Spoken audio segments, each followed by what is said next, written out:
Well, good morning. It's good to be out here with everybody this morning. Thankful for some rain that we had.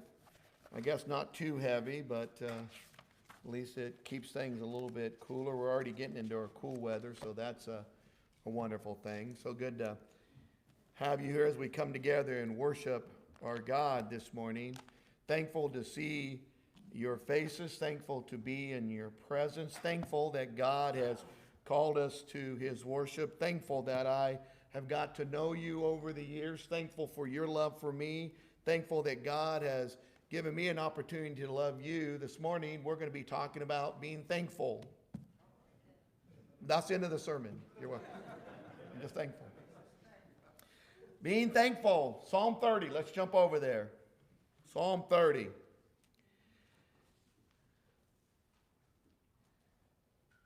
Sometimes I wake up in the morning and I tell myself, remind myself to be thankful. And I suppose the older we get, maybe it's a little more difficult, I guess, because you wake up in the morning and your side is aching or your back is aching or something's aching, I don't know. Or you've got some problems in your life, some medical issues that don't seem to be going away. You've got some personal struggles. Maybe your financial situation isn't that good. You go to sleep at night trying to leave all that behind only to wake up in the morning to the reality that it's still there. I think it's important for us to stop and begin our day with thanksgiving. Reminding ourselves as you're laying there in that bed before you get up out of that bed to be thankful for the fact that you're going to get up out of that bed. And if you're somebody who can't get up out of that bed, being thankful that you've opened your eyes this day. Being thankful that you have family or friends. Being thankful that at the least you can be an example of one of God's children to someone who may be stopping by, a doctor or nurse, to see you where you are and wondering why in this state that you're in, you have such a good spirit of gratitude. When everybody else around you would be complaining about their situation and you can't even get out of that bed, but you're grateful for another day. And it's not that you want another day to live in that bed. It's that you're grateful that God has given you another day to live to show his glory. That maybe somebody could come in there and you might be able to share the word of God with them. Now that's the person who's stuck in the bed. What about us who are not? Who can get up, walk around, go see our family, spend time with our grandchildren and friends, go do the activities that we love to do. We should wake up in the morning with that attitude of thanksgiving. In fact, when you go to the New Testament, this idea of giving God thanks is prominent. Look over with me, keep in Psalm 30 there, but look over in Philippians in chapter 4. Paul was one who understood what it meant to be one of God's children, and he had a desire to give thanks no matter what the situation. He says in Philippians 4 and verse 6, be anxious for nothing, but in everything by prayer and supplication with thanksgiving, let your request be made known to God. With thanksgiving. Thankful that God will answer your prayer in the way that you have requested, and thankful if he doesn't answer it in the way that you've requested. Because if God doesn't answer your prayer in the way that you've requested, then I would suppose that God understands what he's going to give you is far better than what you're asking for. And I'll be thankful and grateful for that. In 2 Corinthians chapter 9, if you take a look over there, this is something that was brought up in regards to our worship to God. 2 Corinthians chapter 9. Thankful in our giving as well. 2 Corinthians chapter 9 and verses 10 and 11. Now he who supplies seed to the sower and bread for food will supply and multiply your seed for sowing and increase the harvest of your righteousness. You will be enriched in everything for all liberality, which through us is producing thanksgiving to God. You know, our giving, what we contribute here, is used for other things. And those that receive those other things are thankful for that. I am thankful for that. Because the giving of this congregation allows me to do the work that I do. The giving of this congregation allows others out there doing the work of God to do the work that they do. And as members, as we sit here in this congregation, we should be thankful of the giving of each other because it allows us to sit in this building and worship God. Each one of here contributes to the upkeep of this facility, to the lights being on, to the fans blowing, to the heat or the air conditioner, whatever time of season it may be, right? So we should be thankful. It should be produced in us when the offering is given. It's like, well, I have never thought about this before, but I'm sitting in a pew that's been paid for by the giving of other brethren. I'm sitting in a building that's been paid for by the giving of other brethren, and I am thankful for that. In Psalm 30, David gives us a psalm of thanksgiving. And what I find beautiful about this psalm is that he really lays out for us three concepts in regards to being thankful for God. It's broken up into three parts, and even in your Bible, mine is even laid out in three parts. In verses 1 through 5, David begins by exalting God through his thankfulness. In fact, his thankfulness is a way to exalt God. And I think that's something that each one of us can understand, that in us being thankful to God, we're exalting him because we're acknowledging that what we have, what we're thankful for, originates with him. The second part is seen in verses 6 through 10, and this is a humble gratitude before God. I love this part, and we're going to get into it. And that sometimes when things are going pretty good, we forget to be thankful, and when things are going bad, we forget to be thankful. And there needs to be a humbleness. When things are going good, don't forget to be thankful. And when things are going bad, don't forget to be thankful in that you blame God because things are going bad. So there has to be a humble gratitude for God in our thankfulness. And then in verses 11 and 12, there is a plea, or 10 through 12, a plea for God to continue to bestow upon us his grace. And we're grateful for that. So let's take a look at these verses here, verses 1 through 5. Exalting God through thankfulness. David writes, I will extol you, O Lord, for you have lifted me up and have not let my enemies rejoice over me. O Lord, my God, I cried to you for help, and you healed me. O Lord, you have brought up my soul from Sheol. You have kept me alive, that I would not go down to the pit. Sing praise to the Lord, you, his godly ones, and give thanks to his holy name. For his anger is but for a moment. His favor is for a lifetime. Weeping may last for the night, but a shout of joy comes in the morning.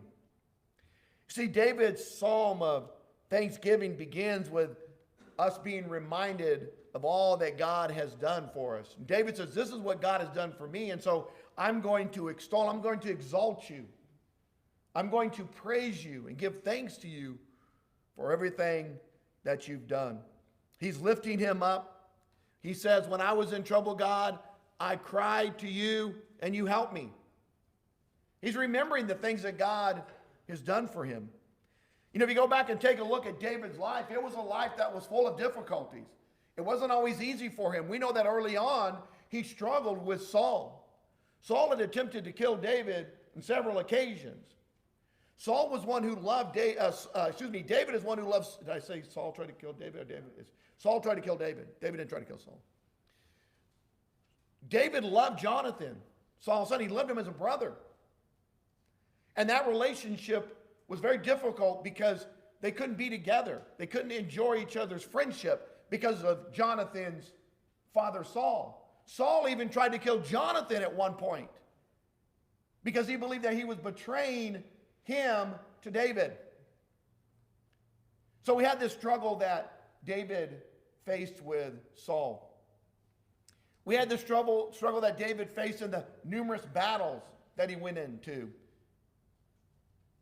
We finally get to a point where David struggles with his own personal battle, where he gives in to his lust for Bathsheba and has her husband killed so that he can hide the fact that she had become pregnant by him.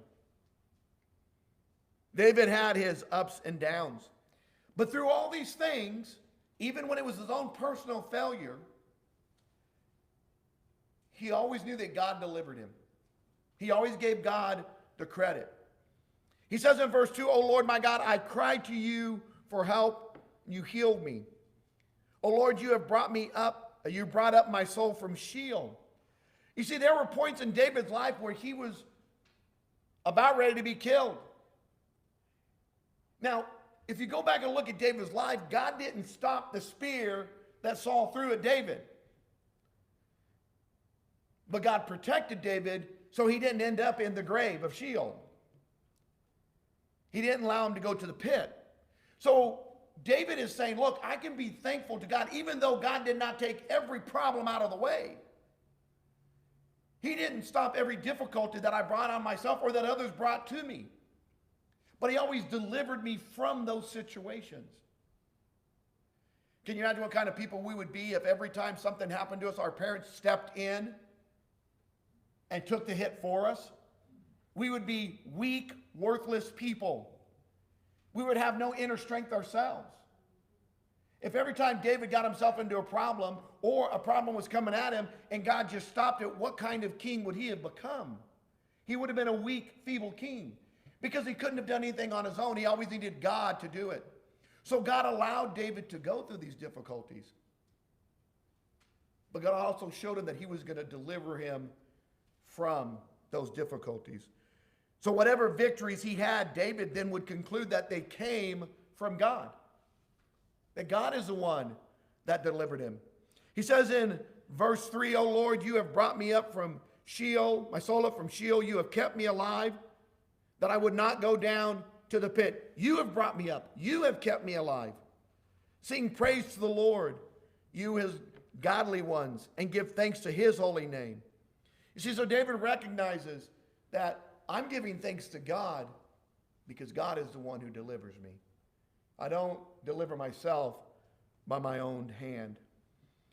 God may not keep injury from coming to him, but he will bring about the healing that he needs. Take a look over in 2 Corinthians with me, chapter 12.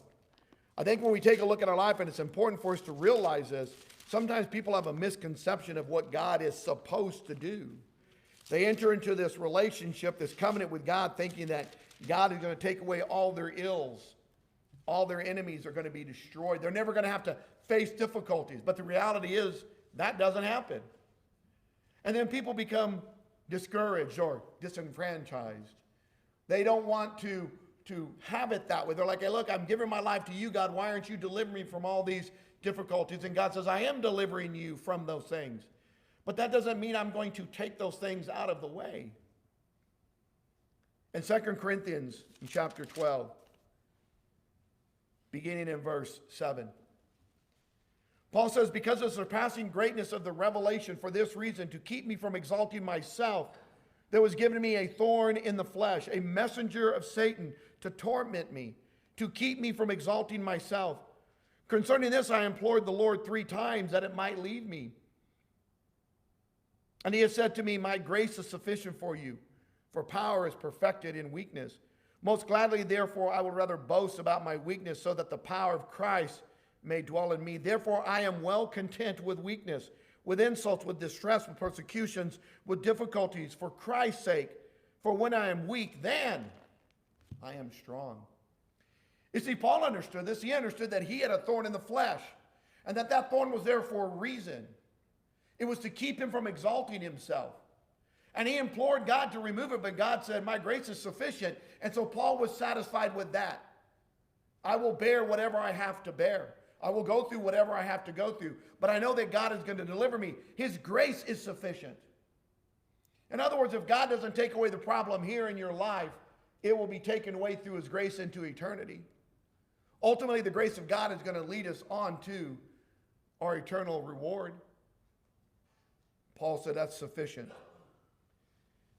In verse 3, David speaks of that Sheol again. He understands that, like Paul, with his thorn in the flesh, David understood God didn't allow me to be killed. He interceded, provided a means for me to escape. And then look down in verse 5. He saw his anger is but for a moment, his favor for a lifetime. Weeping may last for the night, but a shout of joy comes in the morning. You see, there are times when for Christians it's going to be difficult. There's times when there's going to be weeping, but the joy is going to come, and David knew that. I mean, honestly, take a look back at David's life and look at the difficulties that he faced, the trials that he went through. And again, especially when we're dealing with Saul trying to kill him. And now he knew that he was innocent. There was nothing he had done. He really wanted to be by the side of Saul. He married Michal. He married Saul's daughter.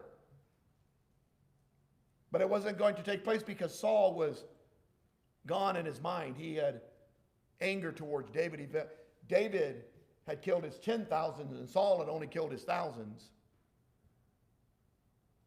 Saul was jealous. So David faces this battle.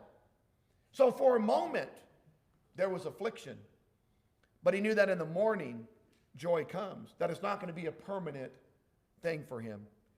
And he was thankful to God that God would deliver him from this. In the second part, in verses 6 through 10, we have this humble gratitude. And I love this part because I've often said this. It's really easy for us to get complacent when things are going great in our life. Things are going good, you know, and we'll even begin to slip, if I can use that term. We'll begin to slip in our dedication to prayer, our dedication to study. Things are going good. We kind of forget the need to be attentive to our spiritual welfare. And then all of a sudden something happens. And we're just knocked backwards like, what in the world's going on? And it's like we forgot how to handle this situation. It's kind of like I saw this story the other day about Russell. I'm trying to think of his first name. He was a first-round draft pick who ended up going to the Oakland Raiders, or they're Las Vegas Raiders now. Got like a $60 million contract, right? Held out. And turned out to be a complete bust because he just wanted to sit at home and eat hamburgers. He didn't want to study film. They said they sent him a film one day to study, and they wanted to see if he was studying them, and they didn't put anything on it. So when they talked to him the next day, they said, how'd he go? Yeah, it's a pretty good film. I can really see what you're trying to get across. And said it's blank. There's nothing on it. He wasn't willing to put the time in. Anyway, he gets canned from the NFL. 3 years later, he tries to come back. Now, as pathetic as he was when he was playing in good shape, how bad was he when he was in really bad shape? You see, as Christians, we need to be ready in the good times so that when the bad times come, we are ready. Not, I'm going to put it off for a little while and then try to get back into the game now. Too much time has passed. You've grown spiritually weak. And now when Satan attacks, you're not prepared. What does David say in verse 6? He says, now as for me, I said in my prosperity, I will never be moved. O Lord, by your favor, you have made my mountain to stand strong.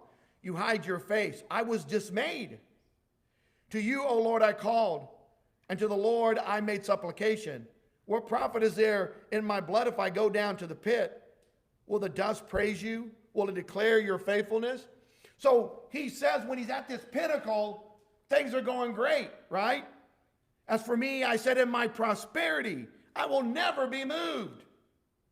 O Lord, by your favor, you have made my mountain, his kingdom, to stand strong. Then he says, you hid your face. I was dismayed. What's going on here, God? Why are you hiding your face from me? Well, you know, sometimes we get ourselves into a situation where we think things are going great and we forget to be attentive to all that God has done for us.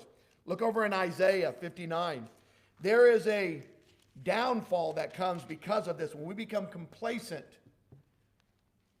what comes upon us? When God hides his face from us, we need to be concerned. In Isaiah 59 in verses 1 and 2, behold, the Lord's hand is not so short that he cannot save, nor his ear so dull that he cannot hear. But your iniquities have made a separation between you and your God, and your sins have hidden his face from you so that he does not hear. For your hands are defiled with blood, and your fingers with iniquity. Your lips have spoken falsehood. Your tongue mutters wickedness. You see, when God hides his face from us, There's a reason for that. It's because we're doing something that is of a sinful nature continually. David is saying, hey, look, in my prosperity, things are going pretty good, and then you hid your face from me. Yeah, I think when David was sitting at home while his soldiers were at war, and he's up on the rooftop, and he looks over and sees Bathsheba, and he decides to take her in and sleep with her, though she's a married woman, and he gets her pregnant, and then he works all these schemes to hide his sin, and then eventually has one of his noble men, Uriah, killed in battle, and includes the rest of his army in that whole scheme by telling them to pull back while he's up front. Yeah, I think God hid his face from him. In fact, even Nathan came to him in a prophecy and asked him about the man who had the sheep, and he wouldn't give it. He took this wealthy guy, takes the sheep from this poor guy, and the sheep was like a pet, like a family member, and he takes it and he butchers it. David is appalled by that behavior. How could a man do such a thing? And Nathan looked at him and said, you're that man. You're that man. Yeah, I think that was a point when David was sitting high on his throne in his prosperity. I will never be moved. God established his kingdom for him. He sinned against God. God hid his face from him. So what does David do? There's this humble gratitude before God. He says in verse 8, to you, O Lord, I called, and to the Lord I made supplication. Now listen to what he says to God. And this is his plea to God. What profit is there in my blood if I go down to the pit? You see, God, if I die, there'll be no glory for you. Will the dust praise you? Will it declare your faithfulness? No, but see, God, if you deliver me, I can praise you. I can acknowledge you. I can tell the people that you're a God who's gracious, that you're a God who's forgiving, that you're a God who doesn't overlook my sin, but will be forgiving of it. You see, that's our plea as well, right? We find ourselves at times feeling like we're in prosperity, and then we can't figure out why things are going wrong in our life, and then maybe we realize, well, maybe it's because I'm reaching out here living in sin. Why aren't things going right? Well, what are you doing in your life? Has God hidden his face from you? Then we turn to God and say, you know, God, I know I've sinned against you, God, but I can let people know of your grace. I can let people know of how forgiving you are. The ground, if I go to the grave, it's not going to declare anything. But if I'm alive, if you bless me, I can tell others of your great mercy, your kindness. So in humbleness, he pleads to God. David acknowledged that only God is the one who can truly help him. Down in verses 10 through 12, David now pleads for God's continued favor. He says, hear, O Lord, and be gracious to me. O Lord, be my helper. So he's not talking about himself. He's not talking about what he can do. He's looking to God and he's saying in a humble attitude, pleading to God to continue to be favorable to him. And I think we can all relate to that because there's times in our life where we find ourselves sinning against God. And sometimes we may feel worthless. How can I be worthy of a Christ on the cross? How can I be worthy of what he did for me? I've accepted that sacrifice. I call myself a Christian, and yet here I find myself sinning against my God. Imagine being David with his affair with Bathsheba. And not just the affair. He had a man murdered. The consequences of that affair continued on. The child died, didn't live. David understood his worthless state at that point in time. He knew that his only hope was to appeal to God. And I think that maybe each one of us has been in a place like that before where wonder, why is it that God would love someone like me? And I suppose all we can do is be grateful that he does. We may never understand it, but we can be thankful that he does love us. Oh, hear, O Lord, and be gracious to me, O Lord, my helper. You have turned for me my mourning into dancing. You have loosed my sackcloth and girded me with gladness, that my soul may sing praise to you and not be silent, O Lord my God. I will give thanks to you forever. So David's plea for God's continued favor, it's because of what he experienced in his challenging times. When you take a look at what he says here down in verse 11, you have turned my mourning into dancing, you have loosed my sackcloth. You know, when the Jews would put on sackcloth, it's because they were in mourning. They would wear this as a way of showing that they were in distress, grieved deeply. And he says, you have turned my mourning into dancing. David didn't do it himself. God did it. You have loosed my sackcloth, and you have girded me with gladness. Why? Because he was gracious to him, because he was forgiving. Since he's come through these challenges, David wants to give thanks to God for his deliverance from those things. The greatest expression of gratitude arises out of the background of difficulties and troubles. You know, if you've ever been through a very difficult time in your life and people come to your aid, it's at those moments that true thankfulness is displayed.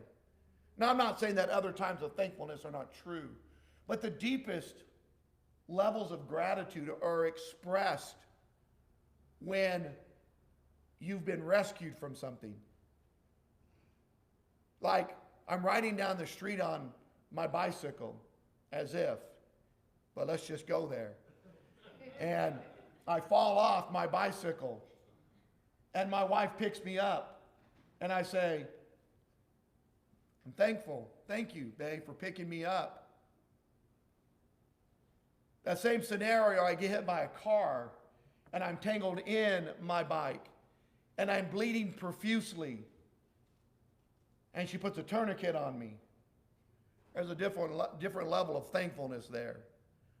When I'm on the verge of death, as compared to just being slightly injured, when David looks at his life and sees how difficult it had been at times and how God had delivered him, he could express a deeper level of gratitude. And I think the deepest level of gratitude comes from us when everyone, and it's all the same.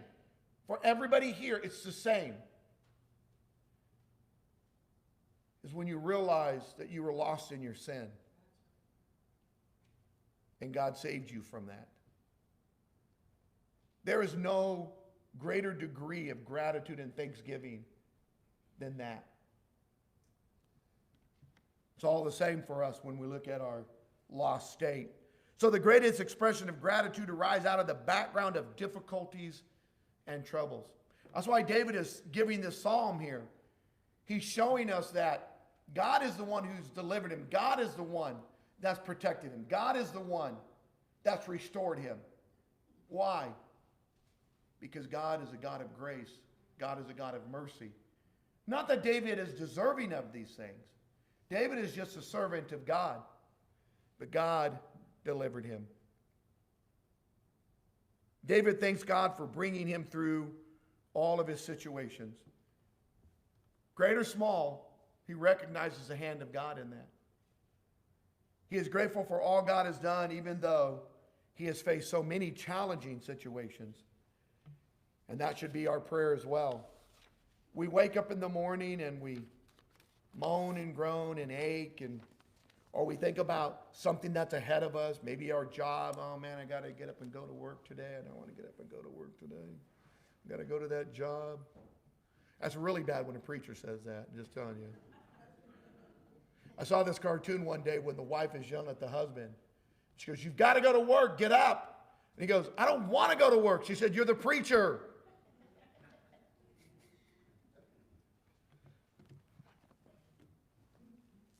We've all faced difficulties. And as you get older, they're just going to increase, I would suppose, right? I mean, physical problems, medical issues, whatever it may be, they're just going to increase. Yeah, there's some guys out there that are just doing really well, but I don't think that's the majority of people.